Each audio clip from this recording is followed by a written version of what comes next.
करके वहां से चले जाते हैं।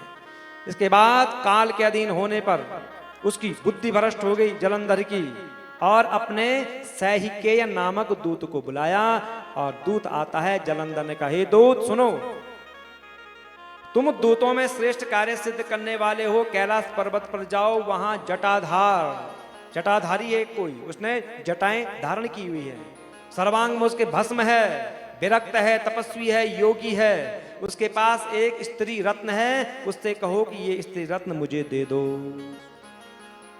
अतः तुम अपना स्त्री रत्न जो सभी रत्नों से श्रेष्ठ है वो मुझको दे दो। दूत जाता है, दूत जाकर के सारा वृत्तांत भगवान शंकर को बता रहा है। अभी वो राहु नाम का दूत भगवान शंकर से यही कह रहा था कि हमारे राजा ने कहा कि अपनी स्त्री रत्न हमको दे दो। जैसे ही कह रहा था उसी समय भगवान शंकर के भुरु मध्य से वज्र के समान शब्द करता हुआ एक महाभयंकर पुरुष प्रकट होता है। बोलो शंकर भगवान की जय। शेर के समान उसका मुख था, उसकी जीभ लपलपा रही थी, नेत्रों से आग निकल रही थी, विशाल शरीर तथा भुजाओं वाला, वृक्ष के समान जांग वाला भयंकर वह पुरुष प्रकट होते ही बड़े वेग से शीघ्रता पूर्वक राहु पर झपटा मारता है। और तब खाने के लिए आते हुए देख करके भयभीत हुआ राहु बड़े वेग से भागने लग गया, किंतु सभा के द्वार पर ही उस पुरुष ने उस राहु को पकड़ लिया।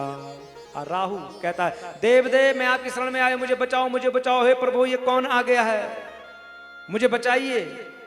हे महादेव, हे ईशान, आपका ये महाभयंकर सेवक पुरुष मुझ ब्राह्मण को खाने के लिए आया हुआ है, मुझे बचाइए, मैं तो सेवक हूं, मुझे बचाइए प्रभु। महादेव कहते हैं, हे गण सम्मत, शरण में आए हुए राहु नामक ब्राह्मण को छोड़ दो, ये दूत है, इसे मत मारो तुम। ये भगवान शंकर अपने दूत से कहते हैं। करुणामय हृदय वाले गिरजापति के ऐसा कहने पर उस गण ने ब्राह्मण शब्द सुन करके, अरे ये ब्राह्मण है, ब्राह्मण सुन करके उसको छोड़ दिया, उस राहु को आकाश में छोड़ दिया। और वह पुरुष महादेव जी के पास आकर के कहता है, देव इस समय मुझको भूख लगी हुई है, भूख से बहुत व्याकुल हो रहा हूं मैं। एक वो मिला भी था, आपने कहा कि ब्राह्मण है छोड़ दो, मैं भूख से व्याकुल हो रहा हूं, मुझे भोजन चाहिए। तो भगवान शंकर कहते हैं, बुभुक्षा यदि ते तीव क्षुधा त्वाम बाधते यदि संभक्षात्मान शीघ्रम मासम त्वम हस्तपादयो। अरे यदि तुम्हें भूख लगी है तो तुम भूख से व्याकुल हो रहे हो तो तुम शीघ्र अपने हाथ और अपने पैर के मांस को खाओ। उस गण से कह रहे हैं भगवान, अपने हाथ को खाओ, अपने जो पैर के मांस को खाओ।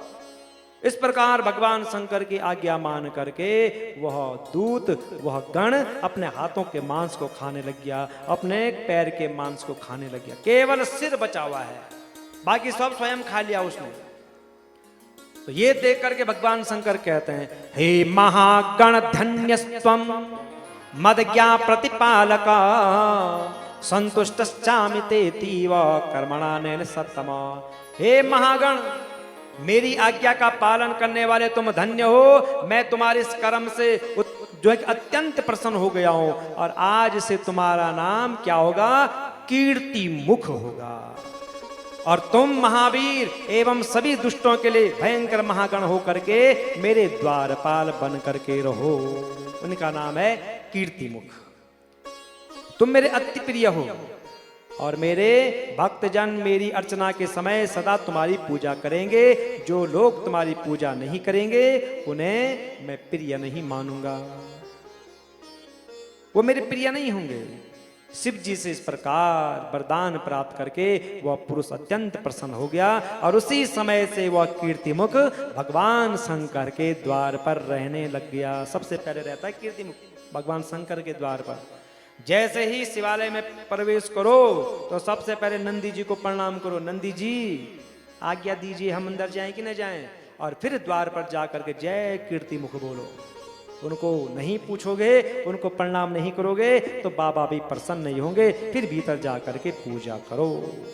भगवान कहते हैं कि शिव पूजा में जो मेरे गण को याद नहीं करेगा उसे मैं फल नहीं दूंगा।